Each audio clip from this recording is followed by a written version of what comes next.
Good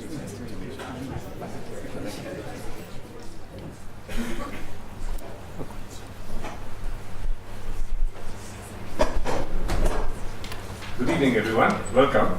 My name is Achal Prabhala. I'm a fellow of the Shuttleworth Foundation and one of the hosts of the event today, along with Wits, the Humanities Graduate Center, the Faculty of Law, Commerce and Management, and Section 27. I welcome you all on all our behalves. It's my pleasure to welcome you to this talk and conversation with Professor Joseph Stiglitz, the renowned economist and public intellectual. And to introduce him, I'd like to invite Professor Eric Worby, who is our host, the director of the Humanities Graduate Center at Wits. So, Eric.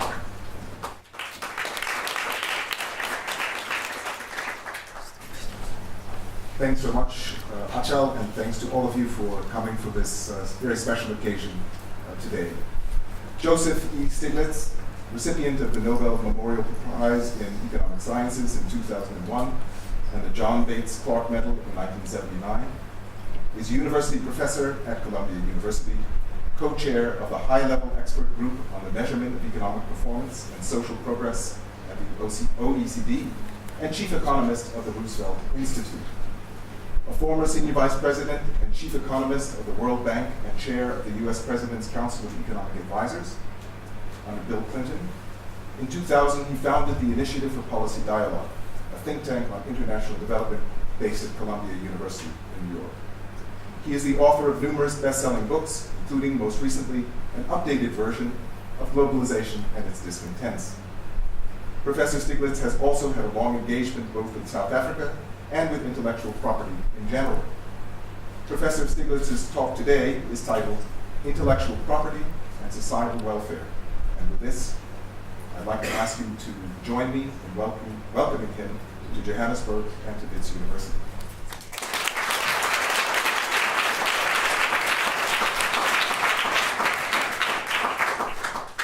Well, thank you very much for giving me this chance to talk to you. The particular occasion of this discussion is that South Africa is in the process of formulating a new draft intellectual property law, which the outline that's been announced is one of the most informed, advanced intellectual property proposals that I've seen. And so one of the reasons I'm here is to try to encourage your government to pass this law. And not that I would intervene in any other country's domestic affairs, but it is really important because this is an area where I think South Africa could show leadership to the rest of the world.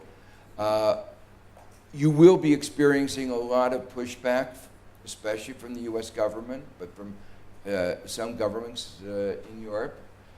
The reason is that if you are successful in getting a good law, other emerging markets will follow, and they worry about that. And so what I want to do is to try to first give some overview of what is intellectual property law, some basic principles, and then talk about some of the details, and then we'll open it up for discussions. The first idea is that intellectual property is a social convention. It's man-made. Some people think of intellectual property law as natural law that God gave it from heaven, and we have to do certain things. That's not true. No law is. It is an anthropologist would testify to that, but it is a social convention, and we have to decide what the rules are that will enhance societal welfare. Now, it's a particularly complex aspect because in many ways because there's important trade-offs. You want to promote innovation. That's why there is this intellectual property. But you also want to promote dissemination of ideas. Universities are about dissemination of ideas. And I'll talk about that a little bit more. But any intellectual property regime has to get a balance between, you might say, innovation on the one hand and dissemination on the other. But just to make it clear that most of the innovation is not related to intellectual property. And that's a sort of the myth that intellectual property is at the core of our innovative system is a myth that the drug companies perpetuate. Mickey Mouse, which is another name for Disney, perpetuates that. The idea was that you needed 70 years of beyond the death of an author to incentivize people to write. And I don't think any author ever thought about the profits he's going to be making 70 years after his death when he's working to write. And you say, oh, I would work a little bit harder if you gave me 71 years of protection rather than 69. That idea is just comical. So, one of the advantages of having a Nobel Prize is I get to spend a lot of time with other Nobel Prize winners, including a lot of the Nobel Prize winners who've done some of the basic advances in science that have really transformed medicine and transformed our lives. And I've never met a one who said he was motivated by intellectual property. Almost everyone, in fact, everyone that I've met has said intellectual property is a bad thing in the way we have it currently designed. Because what motivates them is creation of ideas and doing good, dissemination of ideas. And from their perspective, as I say, I just had a meeting with a large number, and every one of them talked about how bad intellectual property was. And I'll give some specific examples as I go along.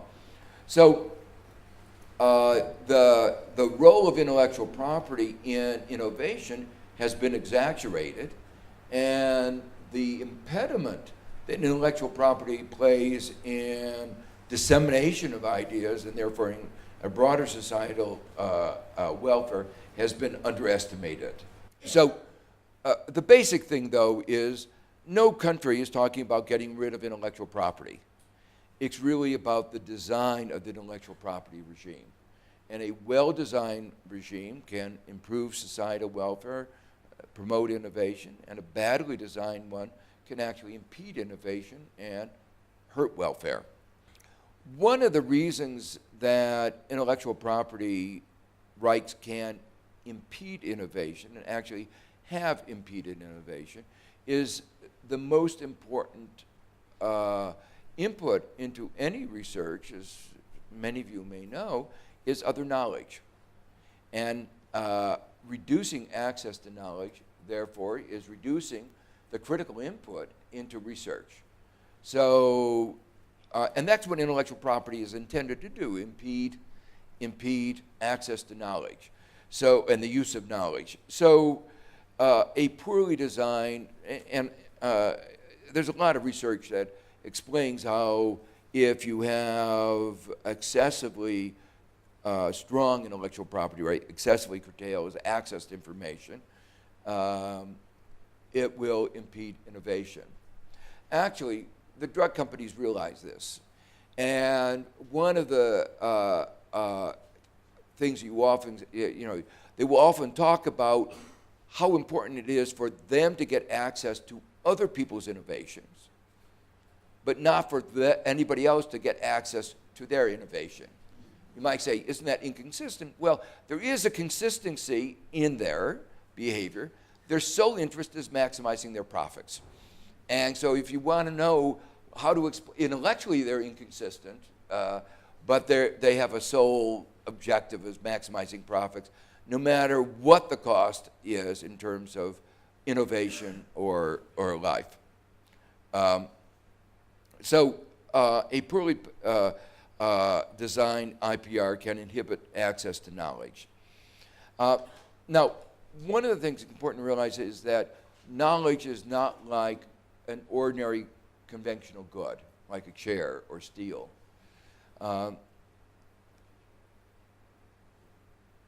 The attribute of a chair or a steel is that only one person can sit on a chair, usually at a time. Only one person can eat food or use a particular product. But knowledge is different. I've just told you some things that I know, and maybe you didn't know before. But now you know them, but I still know them, right? So my telling you hasn't deprived me of that knowledge. So economists call this a public good or a quasi-public good. Or we say the consumption is non-rivalrous, that they're non-exclusive consumption. This is an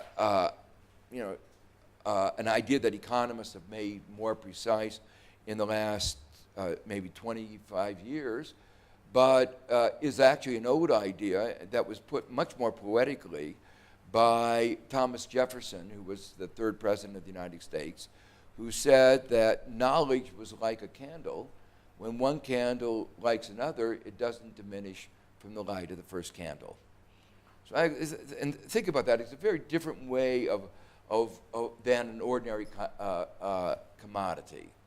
Well, the implication of that is that intellectual property impedes the distribution, dissemination of knowledge, and that creates an inefficiency because there's no social cost with your knowing that knowledge. And there is an inefficiency because if you don't know that knowledge, it impedes what you could do.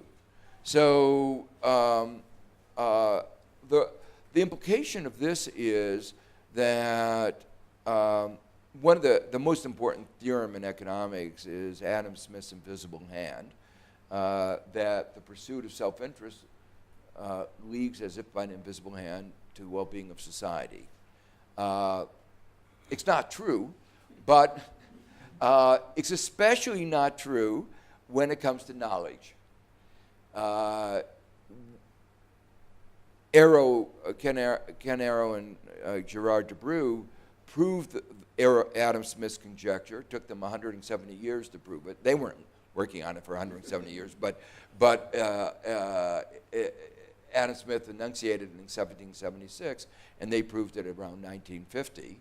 But when they proved it, when you give a proof of a theorem like that, there are assumptions, and one of the assumptions was that knowledge was fixed. So whenever there is knowledge, markets by themselves won't give an efficient solution, and trying to create an artificial market by privatizing knowledge, by intellectual property right, leads to a market distortion in the use of knowledge. Well, this is especially important in developing countries and emerging markets. Why? Because it used to be thought that what differentiated developed and developing countries was just a gap in resources. And that's why when at the end of World War II, the World Bank was founded. It was a bank that meant a transfer of resources from developed to developing countries. But we now realize that probably even more important than the gap in resources, the gap in knowledge. And intellectual property is an impediment to the transfer of knowledge. And therefore, it becomes important, especially important for emerging markets, to get that right. Now, it's even more important in areas of health because what is at stake is people's lives. And we should be suspect of any policies that result in unnecessary death and disease. In poor countries, the cost of medicines is an important impediment to access to medicine. And the difference between the cost of the medicine and what the big pharma charges is huge. So this was made very famous, and South Africa played an important role back at the end of the 90s in the retroviral, where the drug companies were charging $10,000 for a year's treatment, and the cost of the drugs was between $150 and $300. So if you were a poor country, you might be able to afford $150 or $300, but you can't afford $10,000. So that meant if you had HIV, you would die. And the South African government took the lead in saying, we are going to make sure that there was going to be access to these retrovirals. And then the US government put enormous pressure and said, this is a violation of intellectual property rights, of global agreements. It was not, and I'll come back to that in a minute.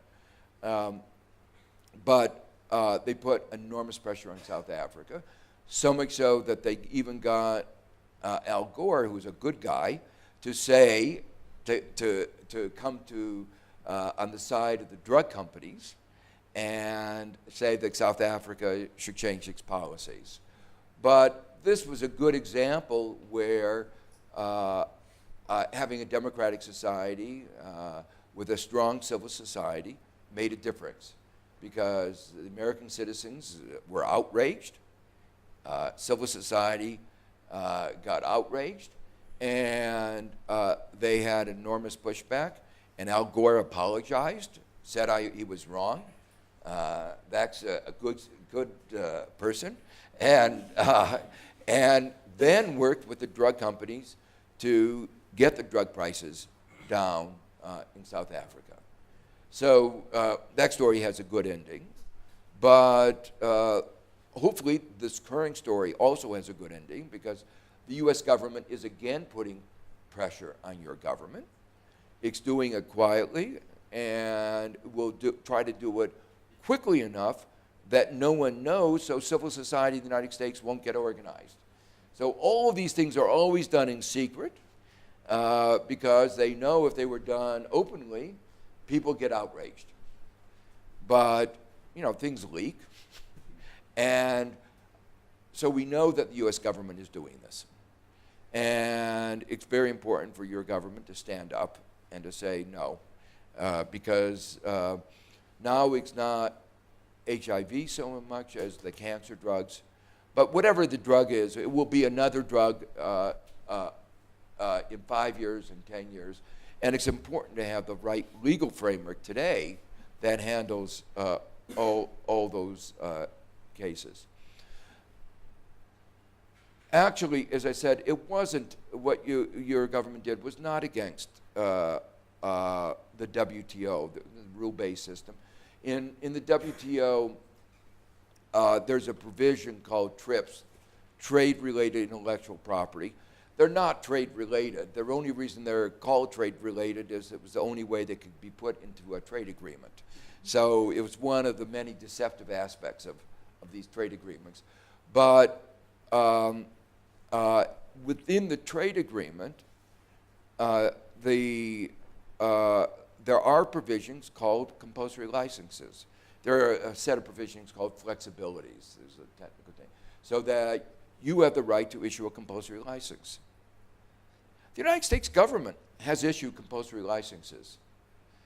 It issued a compulsory license, for instance, in 2001 in the aftermath of the 9/11, and there was an anthrax scare in the United States, and the drug that is effective against anthrax is Cipro, which a German company had the patent on, and we issued there wasn't enough, and we issued a compulsory license to get it.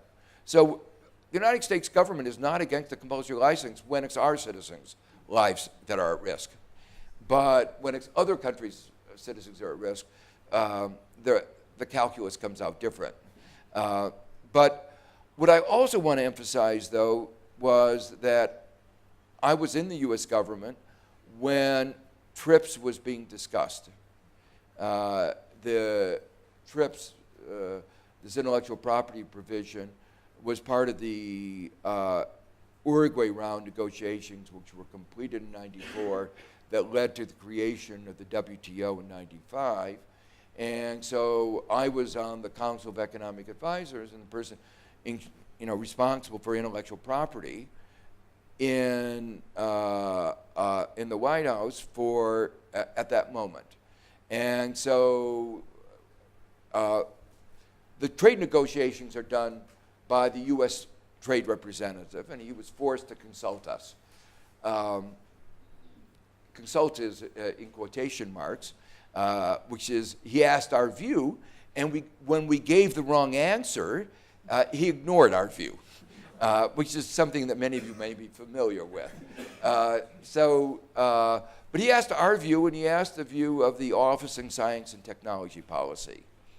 And we said that the proposed provision in TRIPS, the one that actually got adopted, was not in the interest of U.S. science. It was not in the interest of world science. It was not in the interest of the U.S. economy or the world economy. It was only in the interest of big pharma, not even generic medicines, big pharma in the United States and Walt Disney and the U.S. entertainment industry. And it was a badly designed agreement. And you have to understand, I know it's a word that has a particular meaning here of state capture, but it was a particular limited kind of capture where the USTR was reflecting the special interests of the pharmaceutical industry and entertainment industry. We can discuss why those industries have such influence, but they did in the design of the intellectual property provision. Well, I want to just talk very, very quickly about the design of the details of intellectual property, because what is at issue here is not whether there's going to be intellectual property. The issues are the details of the provisions. And this is something lawyers get into, but I want to give it at a high level perspective. The way you structure the particular details are determine whether intellectual property promotes societal welfare and promotes innovation, or impedes societal welfare and impedes innovation. In the case of the United States right now, we have a badly designed intellectual property regime in which actually large parts of the innovation community in the United States, like large parts of Silicon Valley, believe we need to have changes. So one should understand that and I'll give some examples later on, that there are many different kinds of intellectual property, and it's important, a law that's good for South Africa is not going to be the same law that's good for the United States, and a law that's good for the pharmaceuticals and the entertainment industry is not good for the high-tech sector in the United States.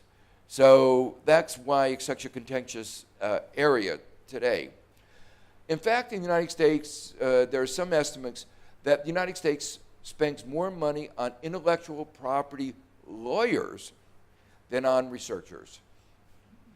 That the system is so inefficient, if you look at it in terms of transaction costs, that it actually, if we use those resources for innovation, we would have a lot more innovation. The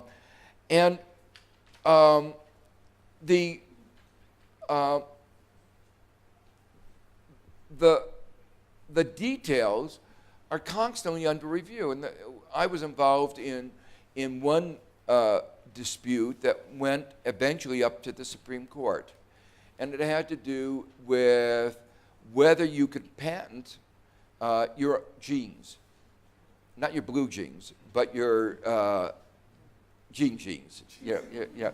So you may think that you own your genes, but in the United States, there was a company that said that if we discover and we isolate your genes before the government does, they own your gene.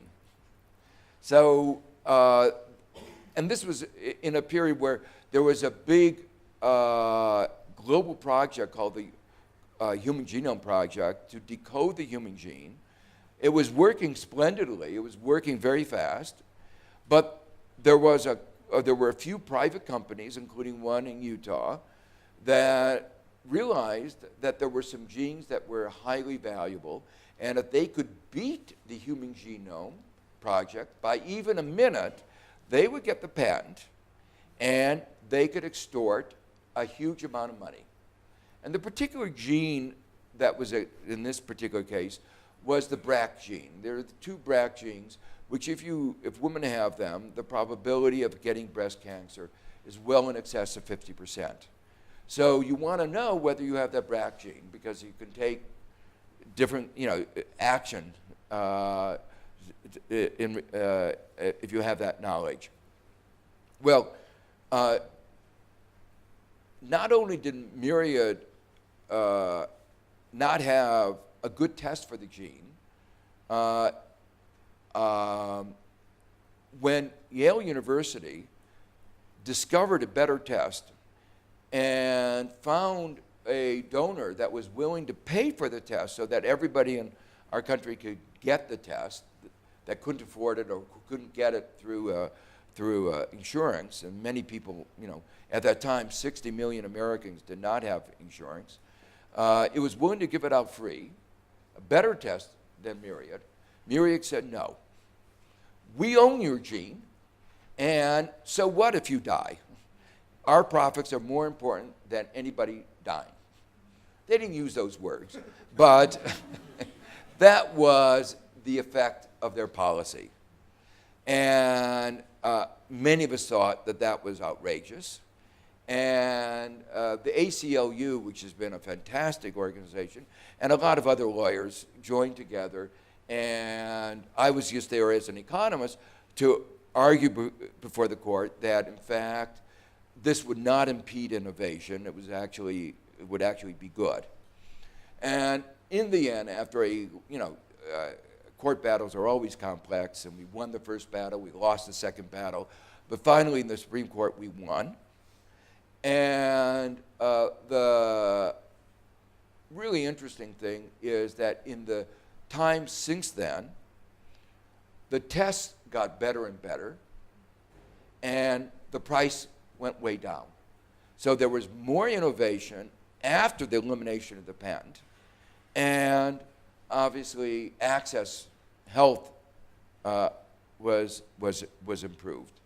So in the limited amount of time I don't have, there's a whole history of IPR, intellectual property rights, being used to squelch innovation. They tried to squelch BlackBerry. They tried to squelch the Ford automobile, a people's car.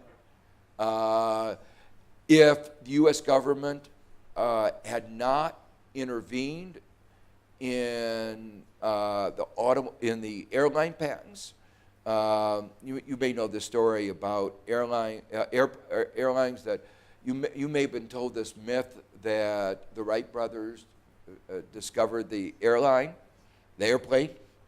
Well, that's a myth that you only believe in because you have bought into American mythology.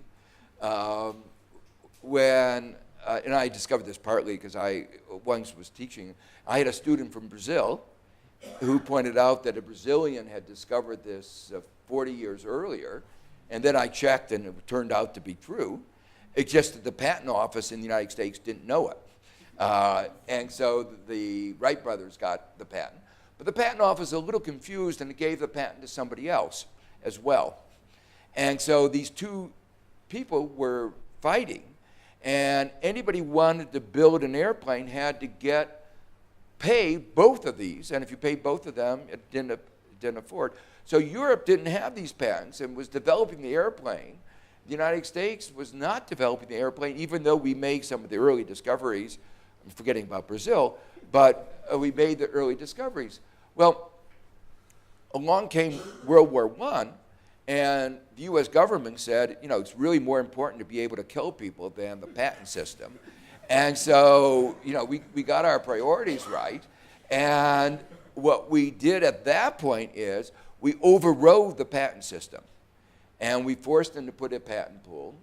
And that then developed the American aviation industry. So that was a case where the patent was interfering. And that issue of what is called technically a patent thicket, so many patents you can't, is now what is is a major problem in Silicon Valley today. Well, let me just make a few other remarks because I want to open it up to discussion. There are many details that go into the patent system. One of them is the process by which you get a patent. And that's one of the issues that the United States is objecting to in your proposed law. The United States has the view that any American company that applies for a patent should get the patent. Now, in the United States, not everybody gets a patent. You have to satisfy certain standards called novelty and some other standards. But the United States doesn't think that South Africa or other developing countries, emerging markets, have the capacity to review patents, and so therefore says that you ought to give a patent to everybody. Now, I think you should view that as unconscionable. And that is one of the sources of pressure. In fact, one of the interesting things is that even the US Supreme Court justices, some of them, have complained that even in the United States, we've been too friendly in granting patents. There was one justice remarked that the patent office never saw a patent that they didn't like. You know, in India, they're very aware of this because the US government gave a patent to basmati rice. Indians thought they'd been eating basmati rice for 2,000 years. And basmati rice is good for those of you who haven't tasted it. But the patent examiner had never tasted it before. He had only had Uncle Ben's rice. And when he tasted it, he said, this is an innovation, and gave a patent. Well, the Indian government had to fight that patent and say, you know, because if he hadn't fought that patent, every time an Indian had eaten basmati rice, they would have had to send a check to Texmati for eating basmati rice. You know, this sounds absurd, but it's true. And there are patents the U.S. government gave on neem oil, and you know, there's a whole collection of these. When the Indian government objected on neem, the Europeans overturned it, but the United States government did not. So what I want to emphasize is there are standards for giving patents, and the U.S. hasn't always gotten it right. But one of the real aspects where it's important for emerging markets, developing countries, and was an issue in India, is what is called evergreening. Patents, you get a patent for 20 years. And when the patent expires, it's out in the public domain. And the drug companies don't like that. So they have been very innovative in figuring out how to extend the life of the patent.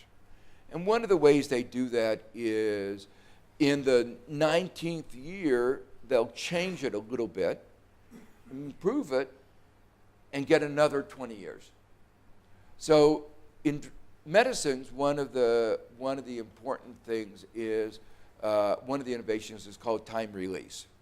You take a time release version of a drug, and it has big advantages over non-time release. The innovation that leads to time release was done a long time ago, and the guy who did it got a Nobel Prize for doing it. The first application was an innovation. The 100th or the 1,000th application is not an innovation. But the drug companies wait to introduce the time release for 19 years, depriving people of a better drug. In the 19th year, they introduce the time release and want to say this is a new product in another 20 years. Well, that's called evergreening. And India and some other countries have taken the view you shouldn't get a patent. There's no novelty there. And again, I just last month I was talking to the guy who got the Nobel Prize for this innovation. And he agrees that none of these have any aspect of innovation in them. But the US government is putting pressure on governments around the world to engage in this evergreening and say this really does satisfy the condition of novelty. Well, why this is important is this is one of a large number of mechanisms that the drug companies use to keep generic drugs off the market, keep prices high, and the cost of that is not just money that is going outside the country, but also a large number of lives. So finally, let me just make two final remarks that are, you might say, important for South Africa. The first is that IPR almost inevitably leads to a restriction in competition. That's what it's designed to do. But in a country where already you have strong problems of competition, many dating back to the apartheid era, you should be very concerned about anything that impedes competition. And so one has, in the balance, one has to think about how it affects the competition within your economy. I mean, that's just true in any economy, but I think it plays in a more important role in South Africa. The second general point is that these intellectual property becomes increasingly important as we move to a knowledge economy. And getting intellectual property rights right becomes increasingly important. Getting it wrong, the cost is going to be large. Getting it right opens up a lot of opportunities. In the period when India had a good intellectual property regime, it developed a thriving generics industry. And in the period when they didn't get it right, that generics industry has not done as well. So the point is, there are a lot of opportunities that are going to result from having the right intellectual property regime, a lot of risks from getting it wrong.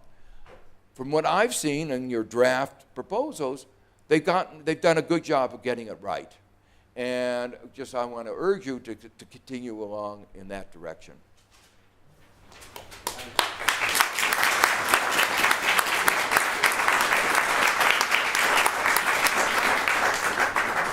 Thank you very much, Professor, for that basic and absolutely refreshing talk. I'd like to invite a few people up to engage in the conversation. First, Arjun Jayadev, who is an associate professor of economics at the University of Massachusetts in Boston and Azim Premji University in India.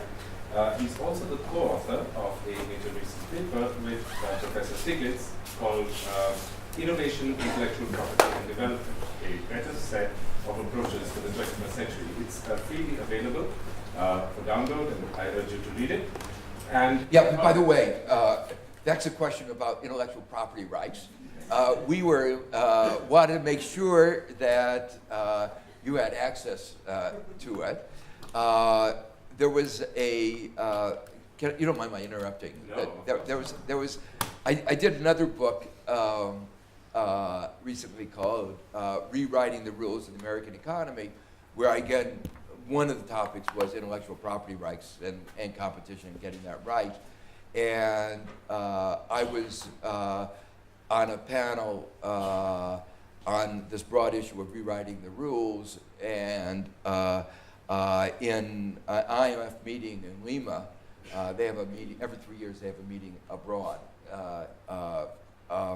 And there was some snarky right-wing economist who thought he could get me by saying, you're just making, trying to get money from your book. And I said, no, you can all download it for free. Anyway, That's the power of free information and knowledge. And, to discuss that further, I'd like to invite Umunyana Rugege, who is an attorney at Section 27, the human rights organizations have all been hearing about this week, especially as they embark upon very, very important work. Umunyana, her work focuses on access to health care services in the public and private sectors, and Umunyana works on health policy development and high-impact litigation to advance the right to health care, equality, and human dignity. From government, I'd like to invite Marumo Nkomo, who is a director at the International Trade and Development Division at the Department of Trade and Industry. Marumo is an intellectual property expert with long-standing experience prior to government in the private sector at a leading law firm and in academia at the University of Cape Town. Welcome, Marumo. I'd like to then invite, from academia, Dr. Malebakeng Forere, a senior lecturer at the School of Law here at Wits University. Dr. Forere teaches intellectual property, among other subjects, and she is currently working on a project focusing on compulsory licensing in South Africa, a country which has not issued a single compulsory license despite financial constraints around access to drugs. Welcome. Umunyana, would you like to kick us off? There are two cordless mics. Umunyana, as you represent civil society, would you like to kick us off into this conversation? I would like to have a first bite at the cherry. Thanks. Wonderful, thank you. Thanks for the invitation. We're very pleased to be part of this event. It's important. Your paper has been incredibly important for us as civil society actors as we engage with the various governmental processes. So thank you for that. We are an organization that works with the law. We are lawyers and researchers that use the law to advance human rights. And we work primarily on access to healthcare and to education. And in this context, we look at the constitutional right to health, which requires the state to take positive steps to promote the progressive realization of the right to health care, which includes the right to access medicines. And that was the basis of our early work in the pharmaceutical manufacturers case and in the Competition Commission, as well as our work to access medicines through the private sector.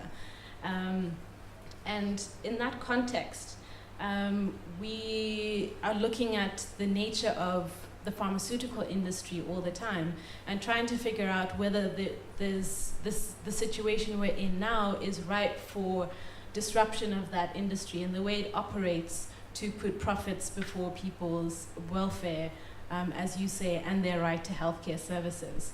And your paper, in your paper and today in your talk, you've talked about the developmental state of countries and the need to utilize knowledge to advance human rights.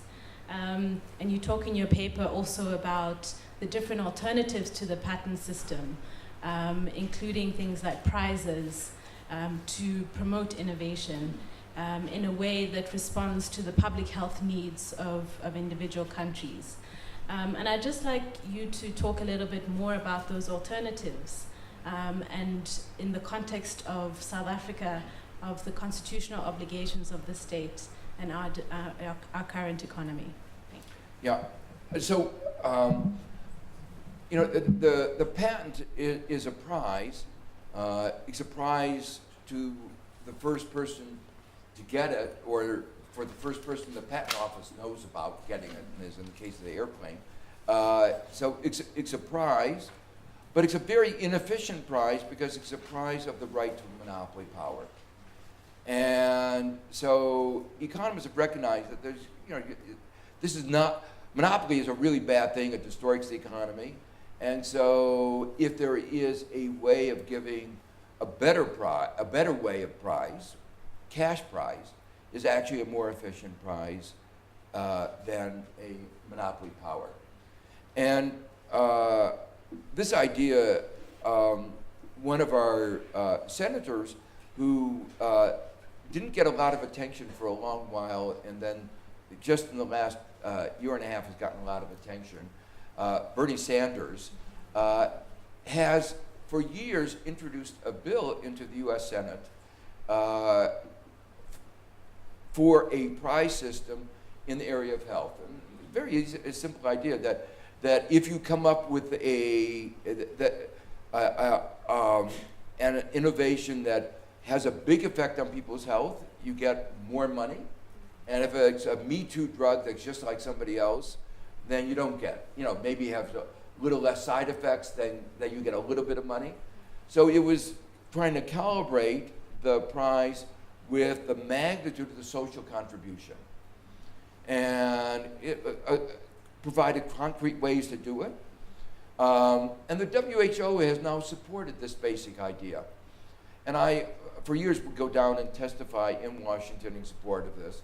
It didn't get through Congress, as you might not be surprised. But the idea is, I think, a really good idea as an alternative, better way of funding, especially in the area of health, where we can identify what we know we would like and where we can ascertain the effects on people's well-being. I also think,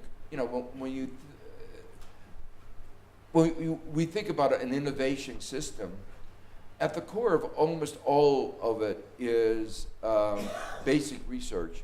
And basic research, almost all of it goes on in universities, NIH, National Institutes of Health, and that is a basic public good that government has to finance. Now, in the production of drugs, so the first stage is the basic research that is done by government. And then there's a last stage, which is drug testing. And Arjun and I have written about this, that drug testing, the way it's done in the United States and most other countries, is inherently fraught with conflicts of interest. The drug companies that are going to bring it to market is doing the testing. And the consequence of this conflict of interest we've seen repeatedly, with their overlooking things when there are adverse side effects. So we've argued in a couple of our papers that there are a lot better ways of designing a testing regime that would be much cheaper and much more effective without the conflicts of interest.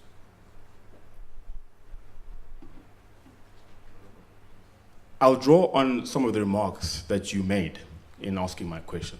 So you made reference to how certain northern countries have raised objections to the utilization of certain safeguards put in place to ensure a more efficient innovation architecture. When you study the landscape in those particular countries, you'll find that through either the legislature or the judiciary, those safeguards exist in the very same northern countries. In fact, they are quite more extensive and expansive than anything that we've proposed. How do you describe this particular inconsistent approach, and how would you advise countries like ours and other developing countries to address this issue? Yeah, what I think you're referring to is not only are there, they call it the safeguards, or things like compulsory licenses, which are important not only in the area of health. Another area where they're important, in the Rio Convention on Climate Change, there was a provision for compulsory licenses because they realized that we all are going to be affected by greenhouse gas emissions, climate change. And so we want to encourage everybody to do as much as they can. And so there was a provision for compulsory licenses. And again, everybody's forgotten about that. And so there's a long-term, recognition of these compulsory licenses in U.S. law as well. But there are a number of other provisions. Another one is the U.S. government has the right to use any patent without a charge for its purposes. And so the right of government is, the U.S. government grants the property rights, and it can define the scope of the use of those property rights. And it's decided for public purpose, it can use them. So I think as you say, when they start criticizing your use, I think your answer has to be one of intellectual consistency. You've used it, you have it in your law. Not only do you have it in your law, you actually use these provisions, and you've used them repeatedly. And how can you say one thing to us and another thing to somebody else? Now, for the next few years, you have a particular problem because the President of the United States is beyond reasoning. So intellectual consistency is not something he can understand. So, but some of the people below him, not all, do. So I don't know exactly how you are going to deal with that particular problem, but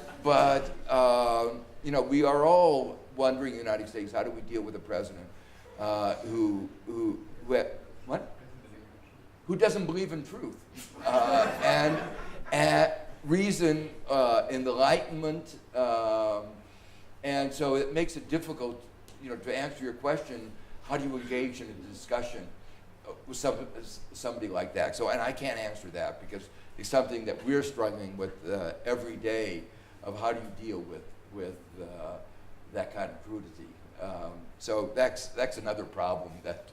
But with a normal government, like maybe Europe, you could say, there is a kind of intellectual consistency, and these provisions were put there for a reason.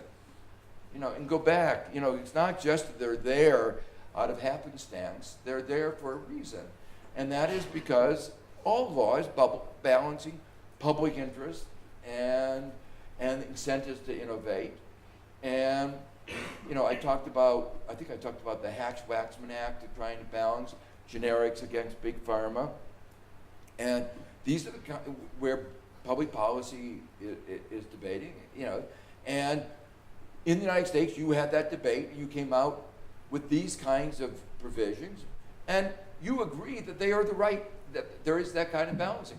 If they had come out the other way, I think you still should say what you're saying about those flexibilities. But the international community in TRIPS came out and said it's important to have these they call them flexibilities, compulsory licenses, and that's, there was a reason for that. That's what you negotiated. And I would also point out that countries like Thailand, who have made use of compulsory licenses, have succeeded, partly because they've had strong civil society, holding their feet to the fire. They've actually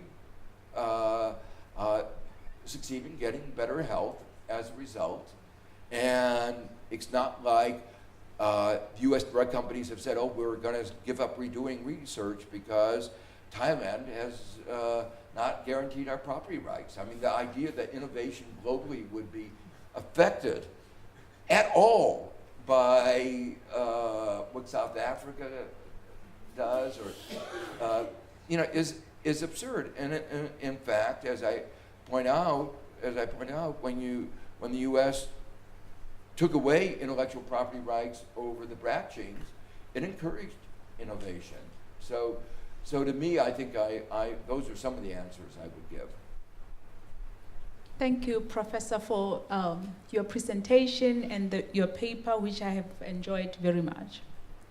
I must confess that I'm a great supporter of the GATT WTO system. And so the TRIPS agreement is very close to my heart. And particularly because we acknowledge that countries trade more in high tech than they do bananas and apples. And so that makes intellectual property to be very important to us today in the 21st century. And it has been very important even back, during the start of this discipline. When you look at the Statute of Anne and the Statute of Monopoly and how countries have lured people to come into their countries to settle. And I remember England at the time would even give you citizenship if you were to bring in innovation into England, because that would show its competitiveness.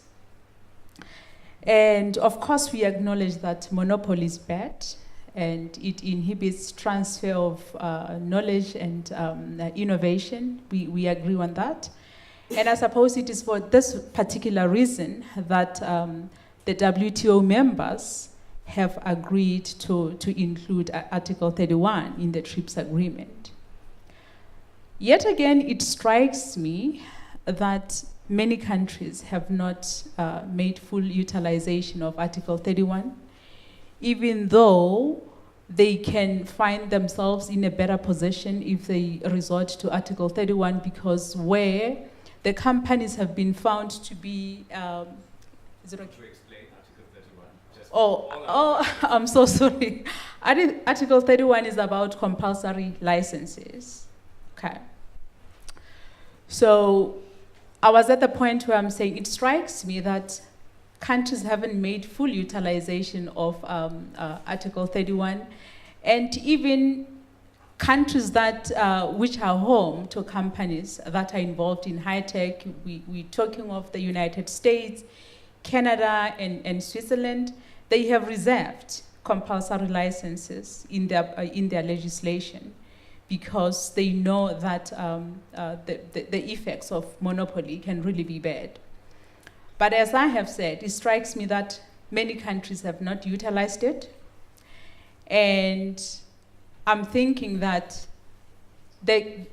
possibly there are more structural issues than intellectual property protection. And so I have read your paper with interest, and I have looked at the 4 alternatives that you have proposed. And I would really like you to talk about the 4 alternatives and as against Article 31, and tell us why you think the 4 alternatives can solve access than Article 31. Remembering that with Article 31, if the companies have been found to have engaged in anti-competitive behavior, the royalty or the compensation can actually be 0. Yet with the 4 alternatives that you have proposed, there is some money that has to be paid, because I think we all acknowledge that nothing is for free. When I read your paper, you talked about open access. As academics, we want to be cited, right? And then we realize that the way in which you can get many citations is through publishing with open access journals. But they are not for free. Recently, I tried one and I realized I had to pay about £290, which is a lot of money for me in South Africa. So at the end of the day, someone has to pay. So can you please talk to us about the 4 alternatives and why you think they can solve problems than Article 31 would? Okay, well, let me make a few comments that I think Arjun wants to, who's a co-author with me on this, a few comments.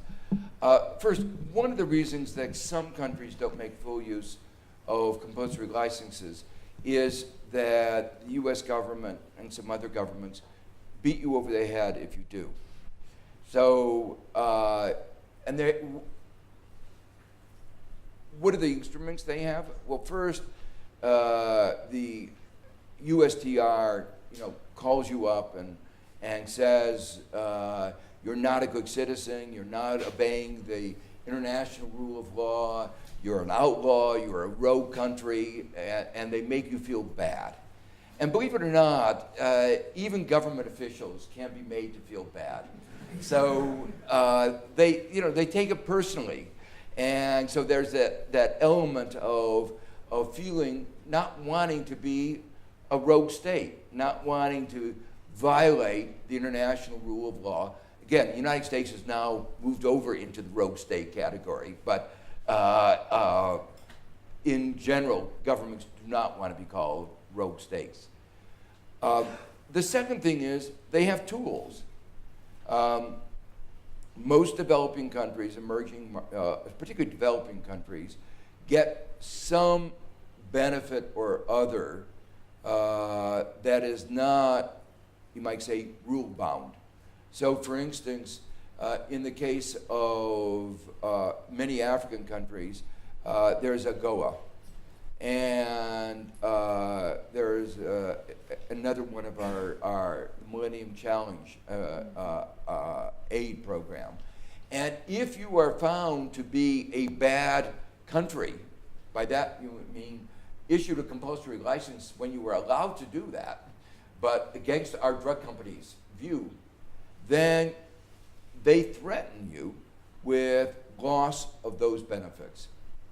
There are a whole set of other preferential tariffs that we give to many developing countries around the world.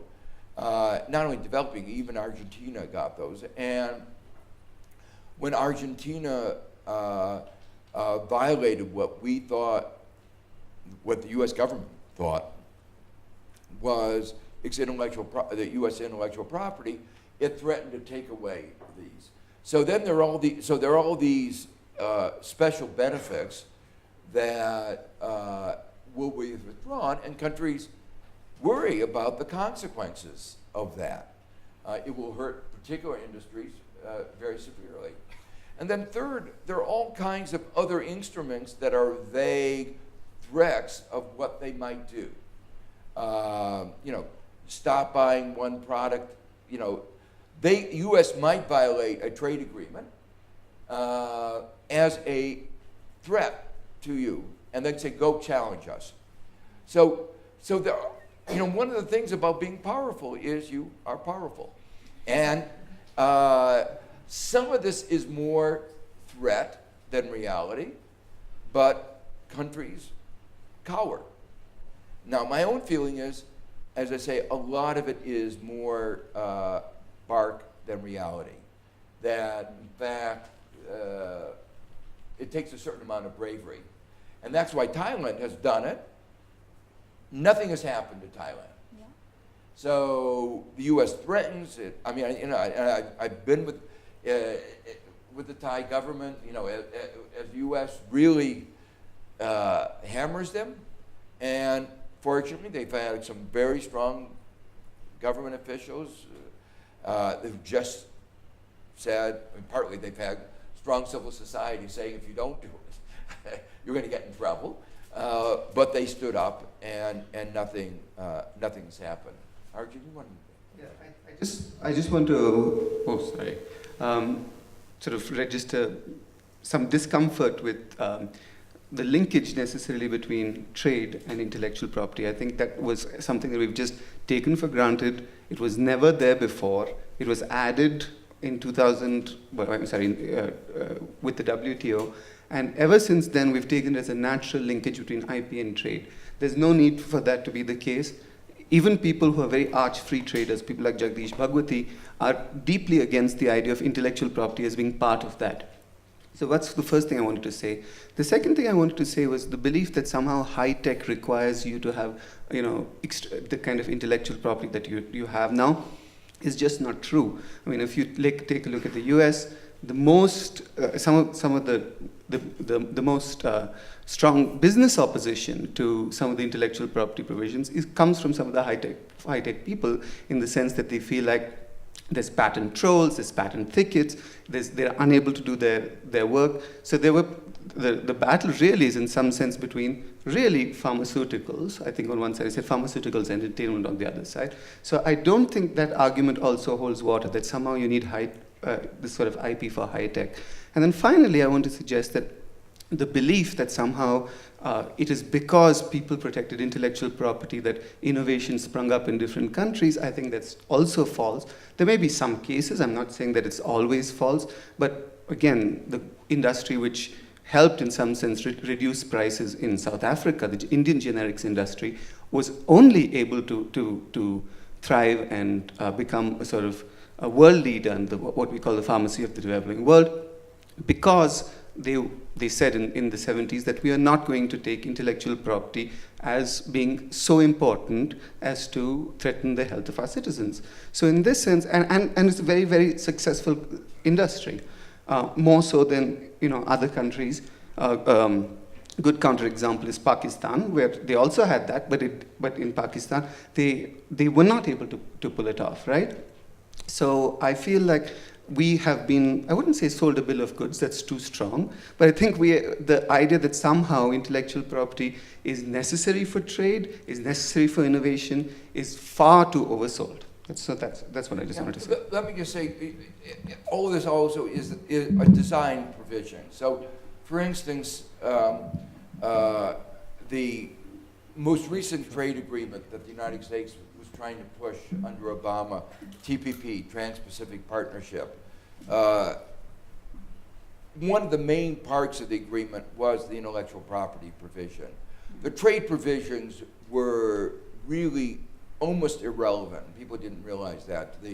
Even the U.S. government said that when it was fully implemented in about 15 years, the net effect on U.S. GDP would be 0.15 of 1%, and most people said that was an exaggeration, let me say. So independent studies like Tufts said that was a vast exaggeration. So it was not about goods, trading goods and services. It was about intellectual property and an investment agreement. One of the interesting things is that one of the strong opponents to TPP, to the intellectual property provision of TPP, was Jim Billsley, who was the head of, the founder of BlackBerry. And why? Because he said it was a provision that was disadvantageous. The provisions of TPP were disadvantageous to innovation for a small economy like Canada.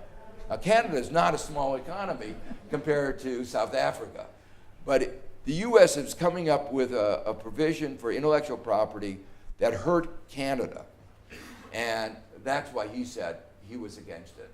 So that just illustrates how you have to get the details right, and the U.S. has been very clever in trying to get details that are good for big, large multinationals, particularly American multinationals, and not good for innovation in the rest of the world.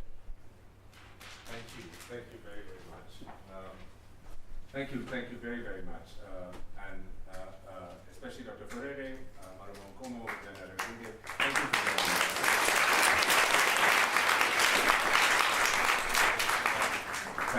Thank you, Arjun, for joining us very much. Joe, with your permission, we'll open up questions to the audience. If there's anyone with a question, do please raise your hand. We'll take a few questions and then, Joe, have you answer. Is that fine? Yeah. So, I'm Jezri Krinsky. Your work's been very inspirational to me in studying. In terms of property rights and working in a system where innovation can happen based on anybody's studies, the only really organized ecosystem, I would call it, of free property rights seems to be in computer science and in open source software. And it seems very difficult to bring the open source paradigm to other areas of science and industry that need very large cost and a high level of local cooperation between people. Because it seems to work when there's the possibility for international cooperation between people, but when you actually need a bunch of people to get together and build machines or do testing for drugs or whatever, it doesn't seem to work. Is there any way that it might be expanded to other areas of industry? And I know the Shuttleworth Foundation is also very big into open source stuff, so that's... Thank you. Thanks very much. Can we go there, please? Next. Hello, good evening. Thank you so much, Professor Stiglitz. My name is Melissa Miambo. I am a researcher here. I had two questions for you, but thank you. I really enjoyed that paper. One was just to follow up again on the lady who talked about open access and somebody has to pay. We're really grateful that you make your books available for free. That's really wonderful. But of course, then you get your salary from someplace else. But you know, for content producers on the musicians, writers who write books and sell them and have to live off the royalties, etc., this is a very big issue because the internet, of course, has made everything available for free, and content producers don't get paid. But then they still have to pay their rent, etc. I've had a lot of arguments about that with Occupy Wall Street activists. So I'd like to hear a little bit more about that. And secondly, sorry to bring up Donald Trump again. He's a terrible human being. It's hard to deal with. But I think that recently he went to China and then he didn't speak about intellectual property, but then I think he was in Vietnam and gave a big speech about it. So I know it's going to be hard because he's a very difficult, curmudgeonly being, but how would you suggest that people try to deal with him? Because I think he has a different view on intellectual property, and maybe you could say a bit more about that and whatever strategies you could suggest. Thank you so much. Thank you very much. Shall we take one more question? Sure. Great. David. There's an implicit assumption in the conversation. David, could you begin by introducing yourself? My name's David Lewis. There's an implicit assumption in most of the conversation here that innovation happens in the north, and so intellectual property protection happens in the north, and the interest that the South has in intellectual property is liberating the knowledge from the north on terms better than that granted by a northern intellectual property regime. But Danny Roderick and Ricardo Hausman have written a lot of stuff on absorbing the costs of discovering, firstly, what industries to be involved in the South, and then the costs of absorbing and the processes involved in absorbing northern innovations or intellectual property. And I'm kind of rather more interested whether there is not a way of protecting southern innovation from easy imitators in a manner that would better enable southern manufacturing that is reliant upon absorbing northern innovation to flourish.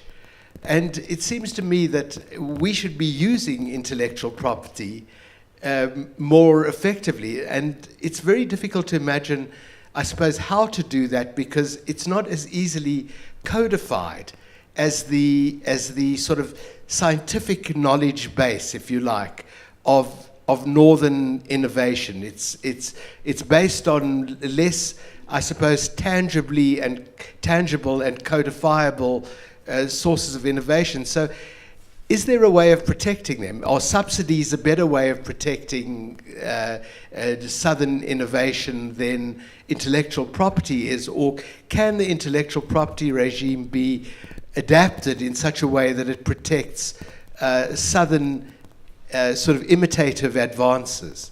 Thank you, David. Yeah. So let me try to answer.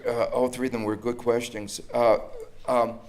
The open source has had some success in other areas. There's been some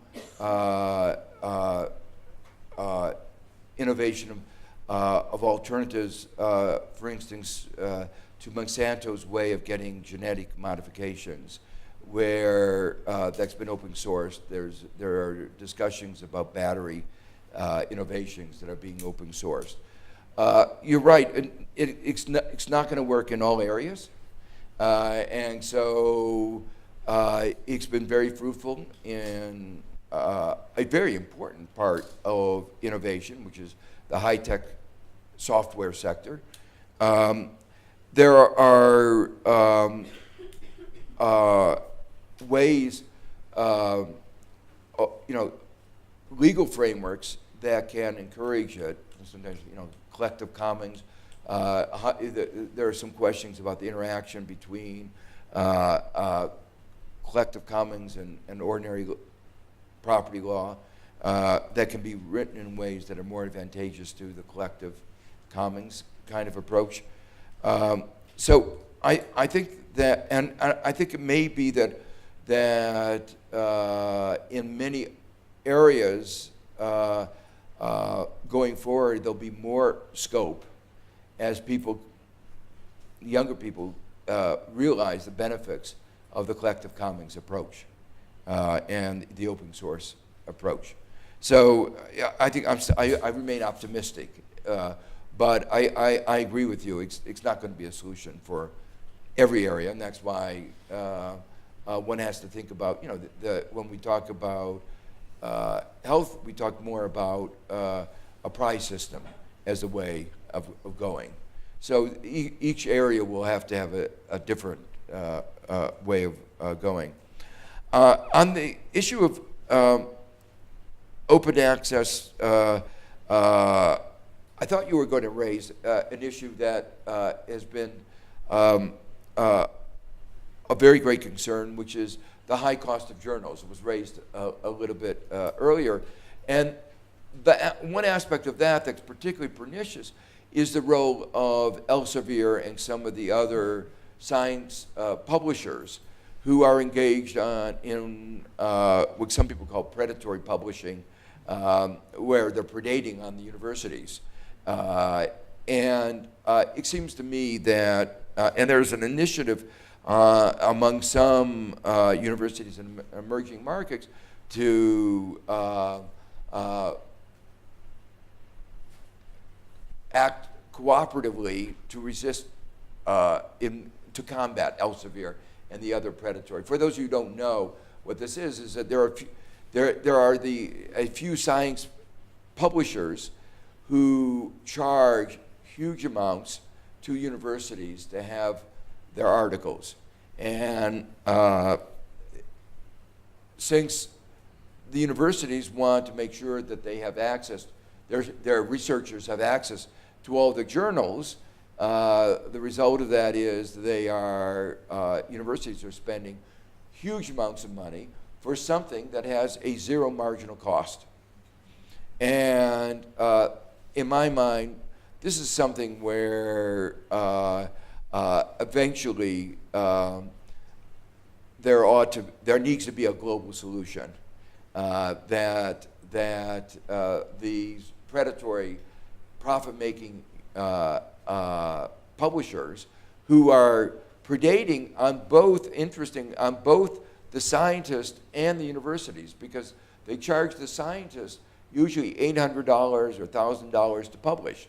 So the scientist has to use his research budget, and the universities have to use their library budget for something that is zero marginal cost. And the Elsevier doesn't pay the referees, it doesn't pay the scientists who are running the system. It is using the goodwill of the scientific community.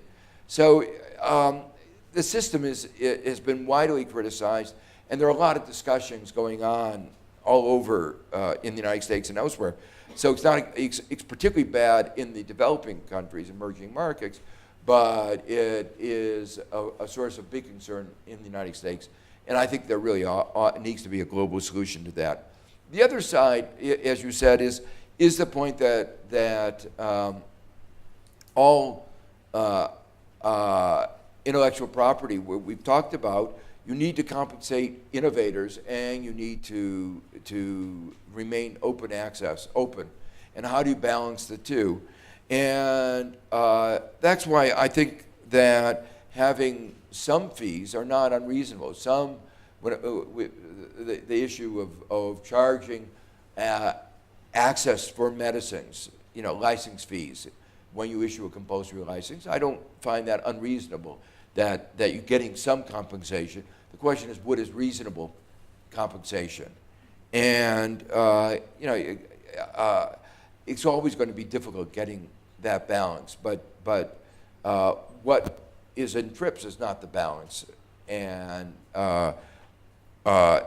that's really what I think what the South African law is trying to get a better balance than exists today. And it's hard to get the perfect one. The question that was asked, how do you deal with Trump, is a question, as I say, that everybody in the world is asking. And I get that, I've gotten that question from leaders, senior people in governments all over the world. What do we do with Trump? And I guess the first thing I would say is don't normalize him. Don't treat him as a normal person. Realize that, and therefore don't give concessions to him that you wouldn't give to a normal person. Because you're just feeding, and remember, he's only going to be there for a little while. And if he's there for longer, America won't be a first-rate power. So the question is, if America is going to be a first-rate power, he will go. So I wouldn't worry about it too much, and I'm confident he will go. So and it's important not to empower him by giving him concessions that you would not give to a normal person or a normal administration. Because when you do that, you just feed into this kind of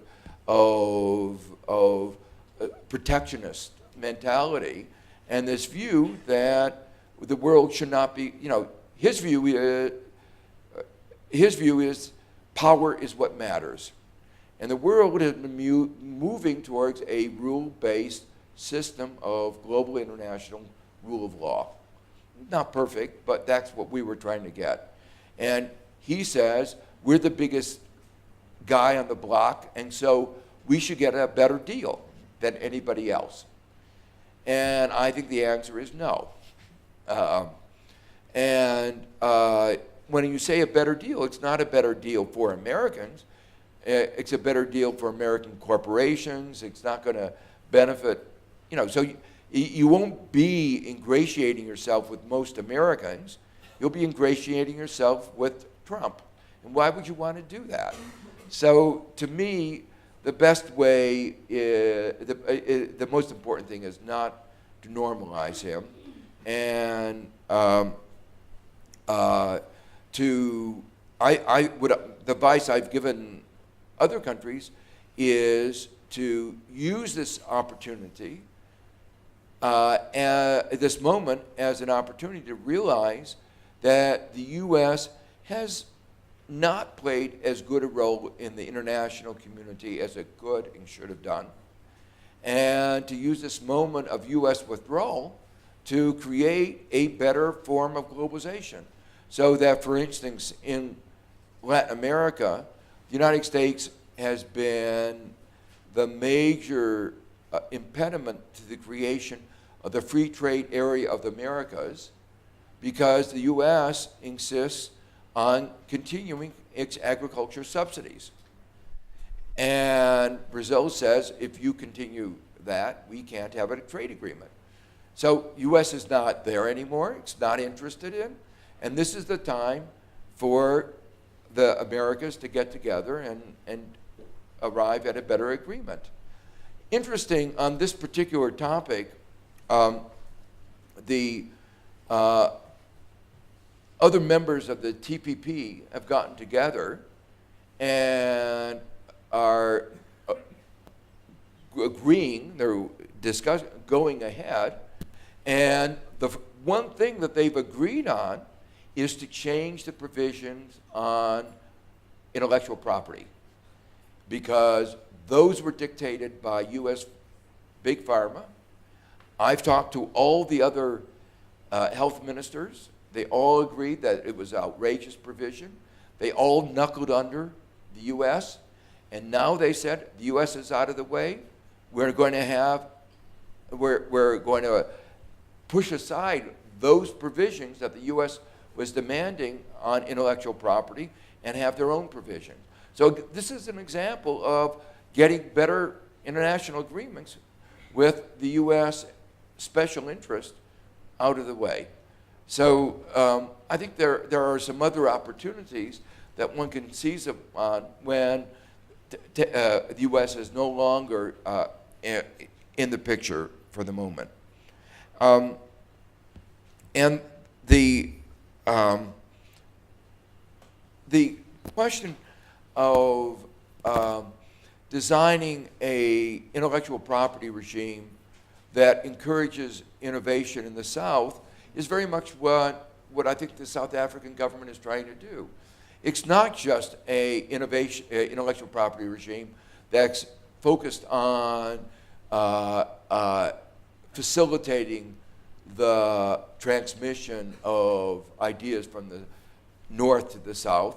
It's actually very much concerned with creating a vibrant, innovation, knowledge-based economy in South Africa.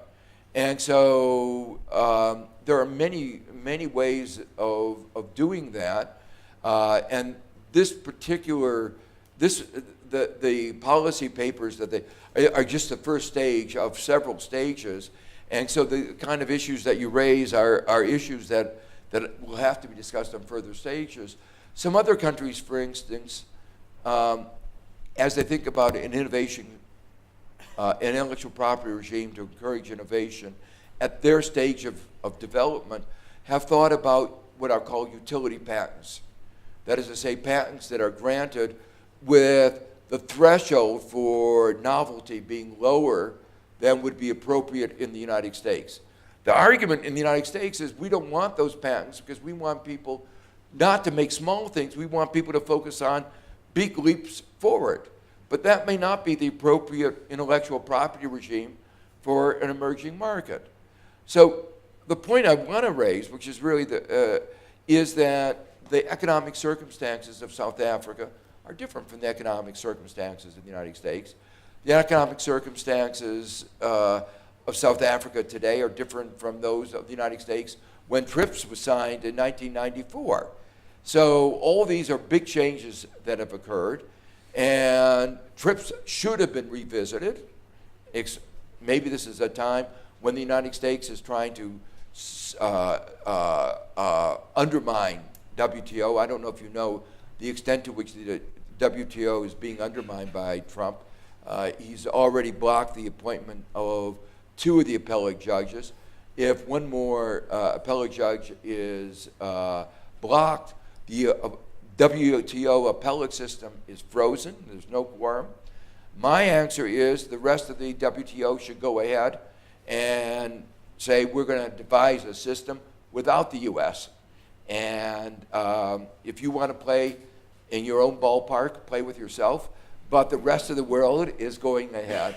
So I think that's partly the answer to the other one. But as you know, one of the things that the international community needs to do today is realize that the problem of the big 5 tech companies in the United States has changed the global landscape in technology. The world in 2017-18 is different from the world in 1990 when TRIPS was being negotiated.